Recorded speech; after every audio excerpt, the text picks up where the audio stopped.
கை கால் வலி, உடம்பு வலி, உடம்பு அசதியாக இருக்கிறது, ஜலதோஷம் பிடிச்சிருக்குது, குழந்தை பெற்ற வீட்டில் அந்த நாட்டுக்கோழி சூப் வந்து வச்சு தருவாங்க.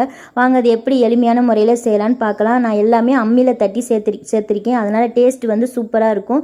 ஃபஸ்ட்டு வந்து மிளகு, சீரகம், கொத்தமல்லி இதெல்லாம் தட்டி எடுத்துக்கோங்க. பூண்டு 3 பல் பூண்டு, சின்ன வெங்காயம் கொஞ்சம் எக்ஸ்ட்ரா சேர்த்து கருவேப்பிலை, கொத்தமல்லி அதையும் நல்லா தட்டி எடுத்துக்கோங்க. கூட நான் வந்து 1/4 கிலோ நாட்டுக்கோழி எடுத்திருக்கேன். அதையும் இந்த மாதிரி தட்டி எல்லாம் நல்லா ஓரளவுக்கு நசுக்கி எடுத்துக்கோங்க.